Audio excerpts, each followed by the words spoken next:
hast du wirklich abgeschlossen mit dieser Stadt? Naja, manchmal kommt ja auch so eins vorbei. Wo willst du denn hin? Na, nach Berlin. Ich wusste gar nicht, dass du studierter Regisseur bist. Ich wollte dir nämlich noch eine Sache sagen. Tschüss. Jetzt tschüss. Melinda, hey, warte mal. Melinda ist wieder da. Ja, sie steht vor unserer Tür.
Hört der auch irgendwann mal wieder auf? Er will gerade nicht nach Hause. Das ist dein Freund. Du hast ihn hierher geschleppt. Mach, dass er wieder aufhört. Kann ich nicht. Melinda ist nach Berlin abgehauen und er wollte mit ihr einen Film drehen. Traurige Geschichte. Was ist traurig? Der Film? Ja, der auch. Sollte eine ganze Serie werden, spielt im Zweiten Weltkrieg.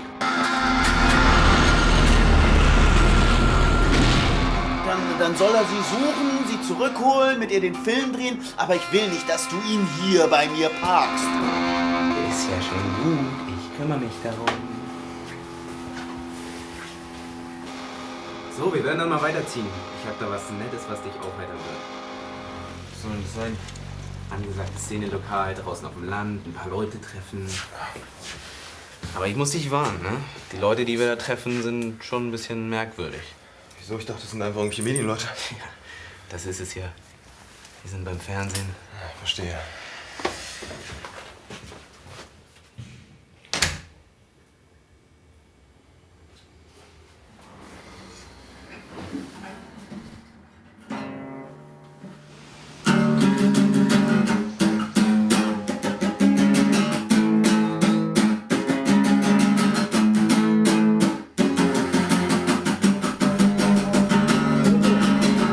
Wie gesagt, besonders Shorty ist etwas anders. Also ignorieren einfach, wenn er nervt.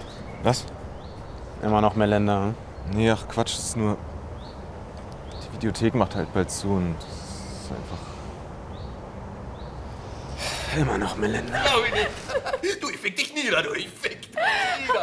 Aber doch, es war wirklich so. Wir waren hinter dem Vorhang, ja? Und ich habe gesagt, hey, das ist deine letzte Chance, sie zurückzubekommen, ja? Versaus jetzt nicht wieder. Und er hat geheult wie ein Baby. Und dann ist er völlig tränenüberströmt, ist er so auf die Bühne gegangen und er hatte so eine einzelne Rose in der Hand. Oh Gott. Ja, so ganz, ganz niedlich. Und dann, pass auf, dann hat er auch noch eine Schnulze gesungen. So eine richtige Schnulze. Pass auf, und ist vor ihr wirklich richtig auf die Knie gegangen und hat geheult die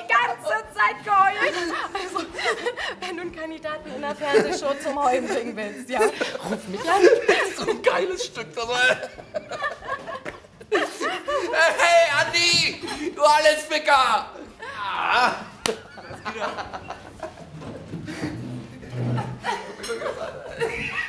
Hallo? Was habt ihr für Bier da? 13 oder 5? Also ich erstmal ein kleines Pilz.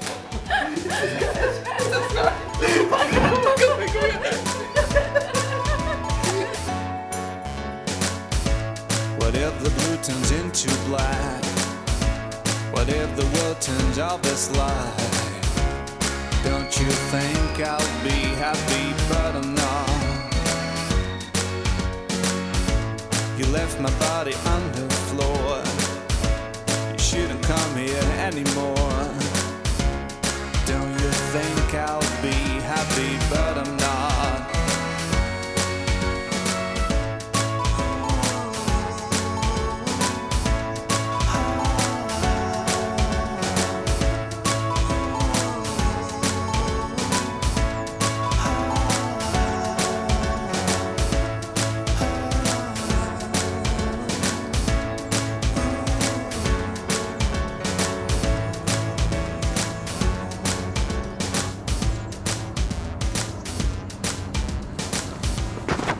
Hi, ich bin Daniel. Hi. Wir haben telefoniert, das ist mein Kameramann Jan. Hi, ich bin Florence. Freut mich. Sag mal, kennen wir uns nicht irgendwo her? Der Name kommt mir bekannt vor. Weißt du, Hamburg ist ja eher ein Dorf, nicht? Ja, schön, dass du da bist. Ich weiß nicht, sagt dir Billy Wilder was? Ja, klar. Sehr gut. Ja, mir fällt nur leider kein Film ein, gerade wo er mitgemacht hat. Billy Wilder hat Sunset Boulevard gedreht und ist ein sehr bekannter Filmregisseur. Ah ja, genau. Und er hat das Drehbuch, also zu dem Kultfilm Menschen am Sonntag, geschrieben. Ach, den habe ich jetzt leider auch nicht gesehen. Ist das schlimm? Nein. Sonst könnte ich ja mehr recherchieren oder so. Naja, wir wollen zwar das, was er vor 82 Jahren gedreht hat, in unserem Film aufgreifen, aber letztendlich auch mit unserem eigenen Stil. Und wir drehen das Ganze natürlich auch in Hamburg statt in Berlin. Das heißt, Blankenese ist unser Wannsee. Ah, okay. Also deswegen treffen wir uns auch hier. Oh, ich habe mich schon gewundert. Ja, aber wir könnten uns gerne mal den Film zusammen zur Vorbereitung angucken. Wir könnten uns ja mal bei mir treffen. Ja. Ich weiß nicht, ist vielleicht auch scheiße. Warum? Naja, dann ist man voreingenommen und so, das will ich nicht haben. Und für wen macht ihr den Film? Seid ihr Studenten oder so? Okay. Dann gehe ich davon aus, dass es nichts gibt. Wie? Es gibt nichts. Eine DVD gibt's. Demomaterial. Hi, ich bin Melinda. Florence! Hi! Hey, was machst du denn hier? Hallo. Ich habe gerade mit den beiden hier... oh, sorry. Bin ich zu früh? Nein. Wir suchen beide Rollen. Ah. Insofern haben wir euch parallel disponiert, das passt schon. Ja, in der Vorlage sind ja auch 2 bis 3 Damen. Du kennst den Film. Machst du Witze? Klar kenne ich den Film. Der wurde von einem amerikanischen Film inspiriert, von The Crowd, 1928 gedreht, glaube ich. Wow. Ja. Und von wem werden die beiden Typen gespielt? Die sind morgen drin. Das, also. Ja, dann können wir jetzt ja eigentlich los zum Location Scouting. Cool, spannend, ja. Wohin? Also, das heißt, wir gehen an die Originaldrehorte und dann ich habe einen Viewfinder mit. Ein was? Also, wir gehen an die Originalorte und dann mache ich so Probeaufnahmen von euch. Okay. Gut. Ja, lass uns gehen.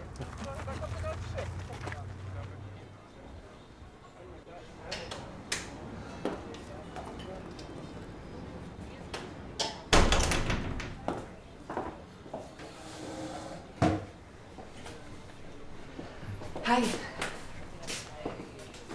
Prego, signore. Danke. Espresso.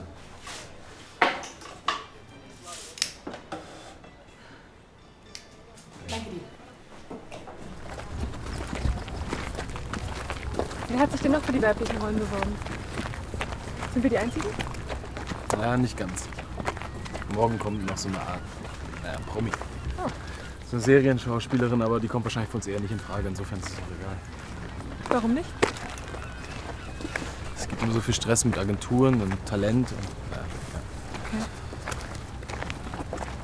Sag mal, wann kommt denn eigentlich morgen? Da ist doch schon alles voll. Irgendwo dazwischen. Ich hab nicht mehr im Kopf.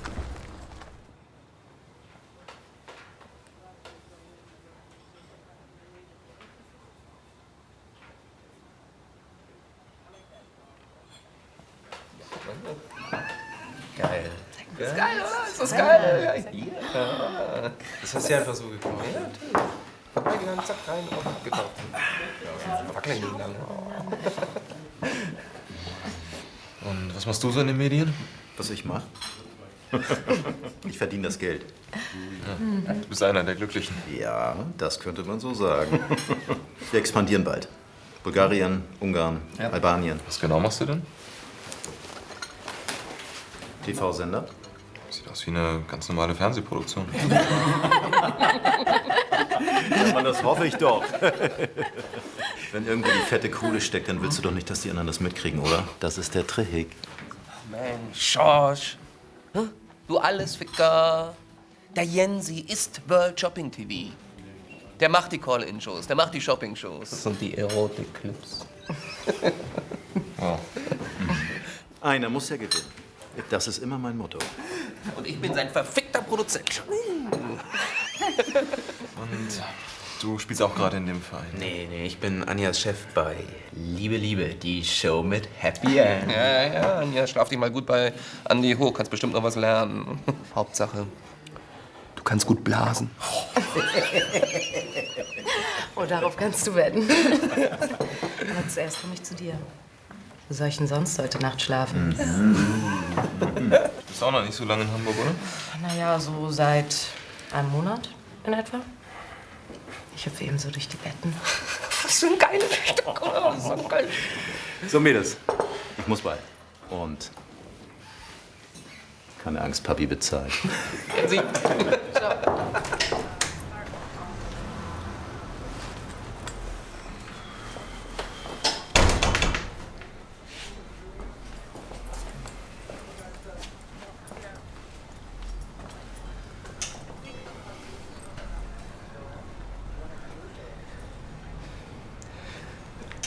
Entschuldigen Sie, warten Sie auf jemanden? Filmstudent? Ja? Sie sind spät. Ja?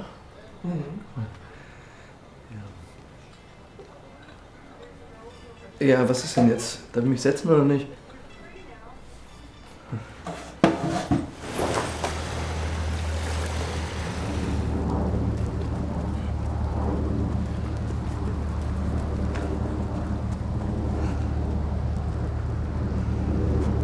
Hier erzählen wir den Wannsee. Nur 82 Jahre danach, das ist perfekt, das ist perfekt. Das ist Filmgeschichte. Ich bin ein Archäologe, ein Indiana Jones, der auf den Spuren der Filmgeschichte wandelt. Das ist so geil. Und welche Schätze findest du da so?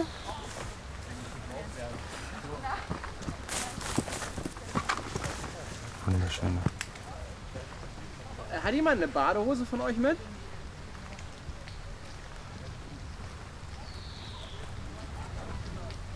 Gehört das auch zum Casting? Wenn du wissen willst, ob wir das mit jeder Bewerberin machen, dann ist die Antwort nein. Aha. Was heißt aha? Seid ihr eigentlich richtige Studenten? Oder kommt ihr von dieser Privatakademie? Da, wo jeder hin kann, wenn er genug zahlt.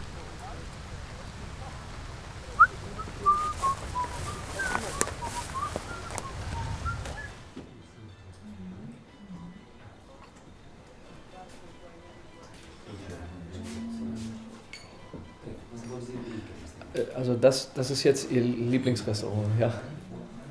Mhm. Schön, ja, schön. Und wie lange studierst du jetzt schon Film? Ja, so lange wie es eben dauert. Hey, komm mir nicht mit so einer Larifari-Scheiße. Das ist langweilig. Irgendwie ist es immer das Gleiche. Ihr werdet genommen, ihr bekommt eine riesige Chance für euer Leben und dann tut ihr so, als sei es das Normalste von der Welt. Filmstudent auf Lebenszeit? Vielleicht seid ihr auch einfach zu jung. Aber vielleicht ist es ja auch gut so. Was? Dass ihr keine Lebenserfahrung habt? Ja, dann kann man vielleicht andere Sachen besser. Also, keine Ahnung, Science Fiction zum Beispiel. Aber auch ein guter Science Fiction braucht gut ausgearbeitete Konflikte. Zum Beispiel die Freundschaft zwischen zwei Robotern. Aber dazu muss man erst mal wissen, was Freundschaft wirklich bedeutet. Ja. Aber wir liefern doch eigentlich nur das Gerüst. Ne? Also, keine Ahnung, das Buch, die Ideen zu den Figuren, Setting etc. Die Psychologie der Figur, die muss doch von euch kommen, von euch Schauspielern. Hier, Kinderschauspieler zum Beispiel, die können die ja noch gar nicht haben. Woher denn auch? Trotzdem spielen die so, als hätten wir es alles schon erlebt. Mach sie doch nicht so einfach. Alles ist eine Täuschung. Am Ende. Aber es muss eine gute sein. Und die kostet am Anfang viel Arbeit und Ernsthaftigkeit. Ich habe all ihre Serien gesehen. Sie waren ja wohl voll mal der Kinderstar. Hey, ihr beiden. Ein Zimmer.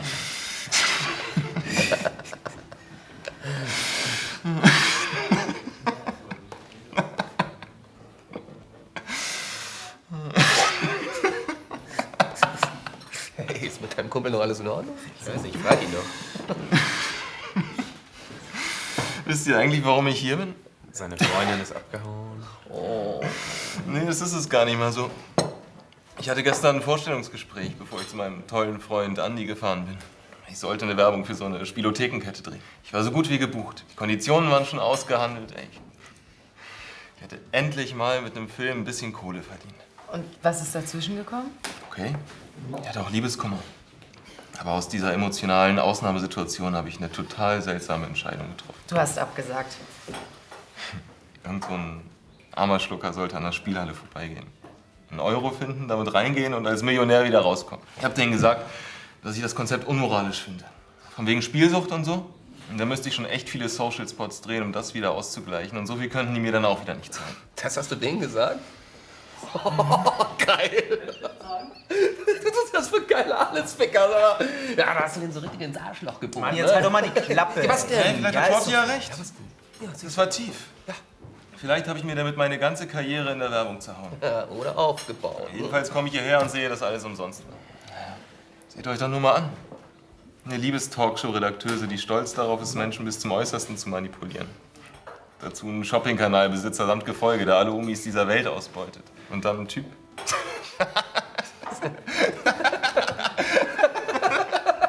Ein Typ, der Tourette-Syndrom imitieren will, um seine Komplexe gegenüber Frauen zu überspielen.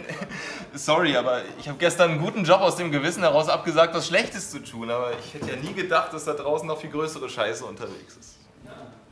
Danke. Für diese Erkenntnis danke ich euch.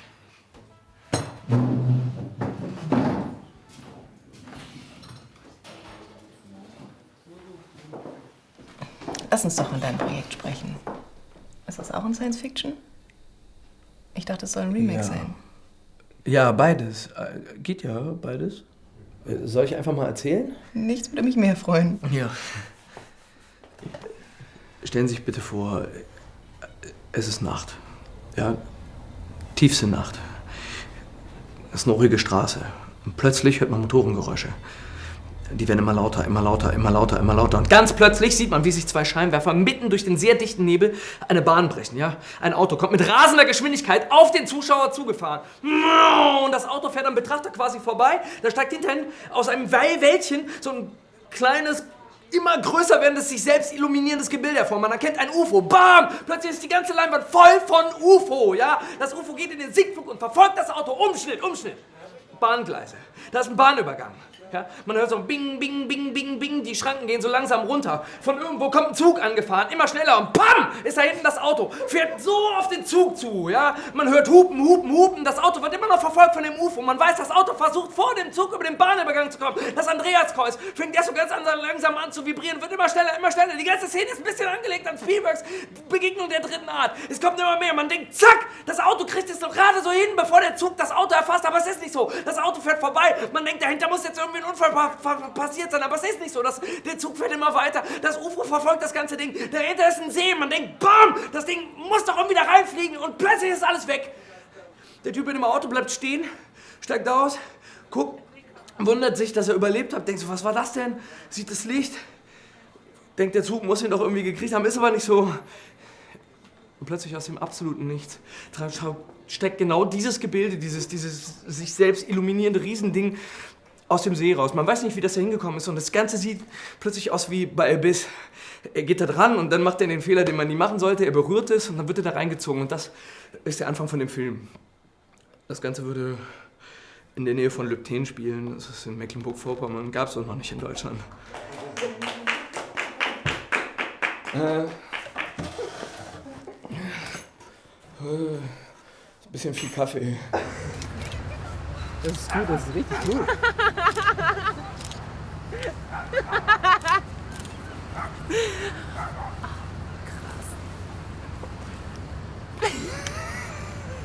Wir gehen schon mal ein Stück weiter runter und suchen nach einer geeigneten Stelle für diese Grabo... Na? Weißt du? Hey, ich muss aber bald wieder los. Ich wohne zurzeit außerhalb. Du bist traurig. Was? Das habe ich gerade auf meinen Bildern gesehen. Ich wusste gar nicht, dass es so eine Spezialfunktion gibt. Existenzängste. Du hast Probleme mit deinem Freund. Jetzt mal halblang, das ist ja richtig unheimlich. Über meinen Ex-Freund bin ich eigentlich hinweg. Aber hast schon recht. Irgendwie ist er immer noch da. War der auch beim Film? Mein Vater, der war ein bekannter Kameramann und wahrscheinlich habe ich diesen Blick fürs Besondere auch von ihm gelernt. Aber ich habe auch von ihm gelernt, dass Beziehungen beim Film nie lange halten. Das glaube ich gar nicht mal so.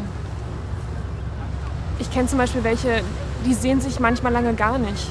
Und trotzdem ist die Liebe immer da. Was fehlt bei euch? Ich weiß nicht. Er hat sich irgendwie aufgegeben. Hat gar nichts mehr gemacht. Gar nichts mehr versucht. Ist einfach stehen geblieben. Und hing nur noch in seiner Videothek ab. Er hat gar keine Filme mehr gemacht. Das ist genau wie bei meinem Vater. Aber erst nachdem meine Mutter ihn verlassen hat. Und danach war das dann auch. Lass uns mal die anderen suchen. Komm.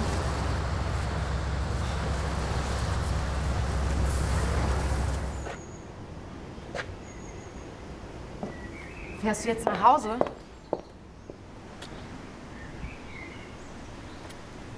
Ich glaube wohl eher, dass ich laufen muss. Sag mal, kann ich heute bei dir schlafen? Aber bitte dir nichts ein. Ich habe einen Freund, den ich sehr liebe. Ja. Scheint eine Fernbeziehung zu sein. Ich will nur nicht zu Shorty. Wieso? Du hast ihn doch total heiß gemacht. Ich brauche einen neuen Job. Die Liebe-Liebe-Staffel ist vorbei und es ist zwar irgendwie ein Klischee, dass man sich hochschläft. Allein der Gedanke daran bringt einige Entscheidungsträger, du weißt schon. Okay, komm mit zu mir. Keine Angst, ich bin kein Allesficker.